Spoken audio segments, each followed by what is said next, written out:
and today I'm going to persuade you guys on why student athletes should not get paid.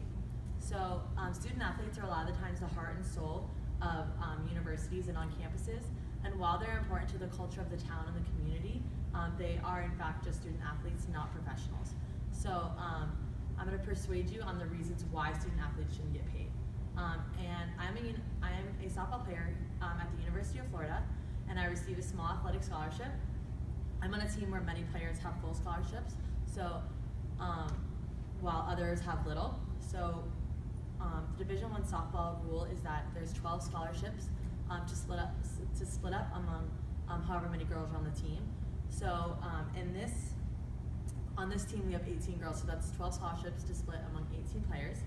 And while it is a busy lifestyle and it's very hectic at times, I've never felt entitled to a salary or other financial compensation other than my earned scholarship. So in today's society, there's a debate about whether or not student athletes should get paid by their universities or by the NCAA or another source of their marketing abilities or other things like that.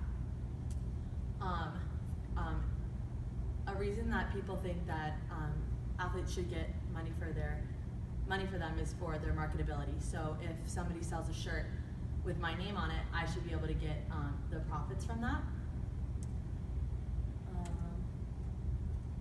So that's where we see a lot of the times that people don't get the money for their own marketability. So according to U.S. News, the average scholarship is about $10,400. So only 4 sports offer full rides to every single player on that team, and while a lot of the times there's also walk-ons.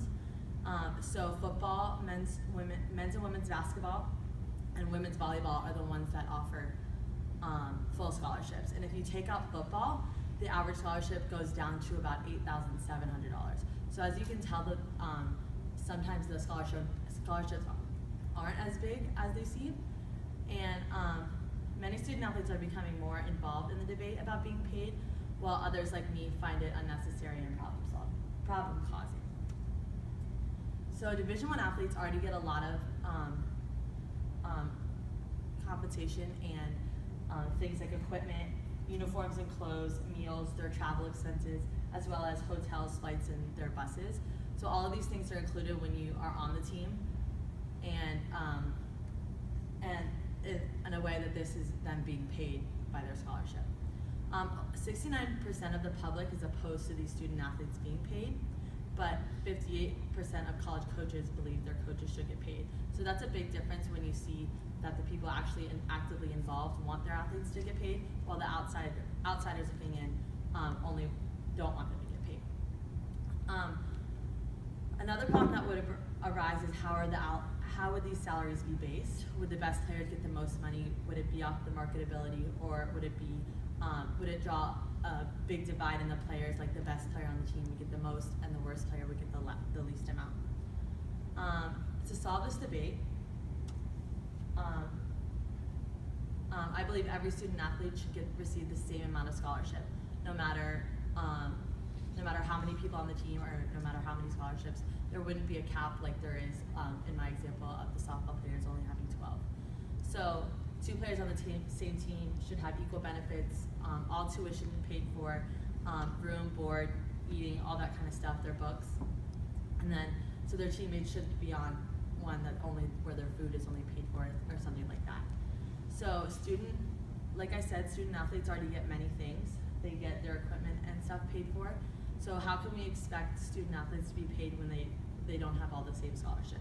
So we can't jump to the conclusion that student athletes should get salaries when in fact they don't even have the same scholarship. So many student athletes argue that they have the craziest schedules and deserve compensation for their effort.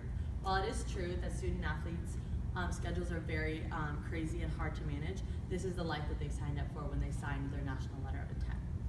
For example, a normal day of mine will include waking up at 6 a.m. and going to weights at 7. Then following that, I go to class, and following that, I'll get some food or go to our academic building to do some tutoring or some homework.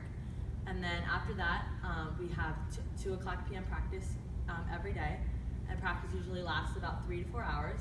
and on a good day, you can go home, do some homework, eat, and by 10 o'clock, you're tired. But at no point in my crazy day do I think I deserve a salary. I chose to go to the University of Florida to be an amateur softball player and earn my degree at a prestigious university. Getting paid would completely degrade my education and my status as an amateur. It would, as well as tarnishing the pride of my university. I would be branding myself instead of branding the university. According to Merriam-Webster Dictionary, an amateur is one who engages in pursuit, science, or sport as a pastime as their profession. So they're not a professional, and an amateur is being a student athlete, and you would completely step over to being a professional if you got paid in college.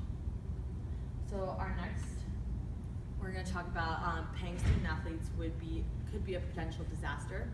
According to time.com, the taxes that would be on salaries would basically negate the whole point of the salaries.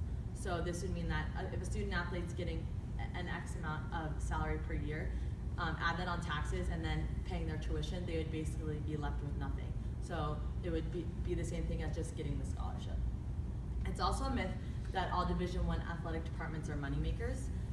College sports is not a career or professional, or a profession. I'm sorry. These athletic departments are run to give scholarships to these athletes and to give them access and equipment and things like that. So they're not making extra money on top of that to just hand out salaries. The New Yorker reports that paying student athletes would fail to recognize the value of sports as part of an education. So and then another source, listland.com, notes that university and colleges simply can't afford to pay their athletes. Like I said before, these athletic departments don't have the money to just give away as salaries. They're putting this money back into sports, and they're investing it into their sports. And on top of that, ESPN reports that there's literally no way to pay these student athletes. ESPN notes that there is no system of payment that can be put into place that is fair across all sports and all schools. So a small Division I school compared to a huge school like the University of Florida, how would these salaries differ, and how would they be the same across all ways? So if a salary here is so much bigger than a salary at a smaller Division I school, it simply just wouldn't work for everyone. So to solve this problem, we're going to go with equality. So we're going to first solve the problem that not every student athlete has the same scholarship. So you're going to give every student a full ride, every student a full scholarship to play their respective sports, and whether they're a 4-year starter All-American or a role player sitting on the bench, every student deserves this full scholarship. They endure the 6 a.m. workouts, the long and hot practices, and the tired days that are constant. We cannot expect to provide student athletes with a salary when we first cannot even provide them all with a full scholarship. This issue is very important to me because I live this life and I want every student athlete to earn the same monetary value scholarship and as the next athlete. I do not want a salary, and I enjoy the life of the student role in my student athlete life.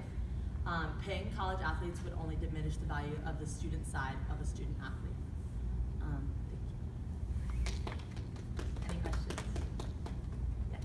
How do you justify, people such as Tim Tebow or Johnny Manziel, that they get their jerseys sold and the NCAA is making millions and millions off of that jersey?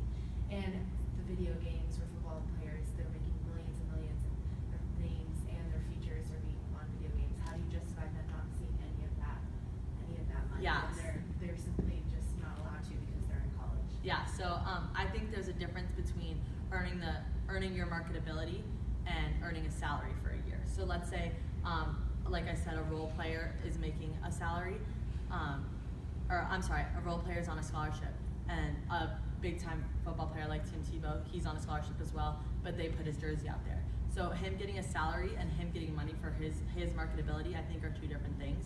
And so I would argue as well that they should get compensation for their own direct influences of I bought this jersey because of Tim Tebow. Like that, I think they do deserve compensation, but not a full salary based per year.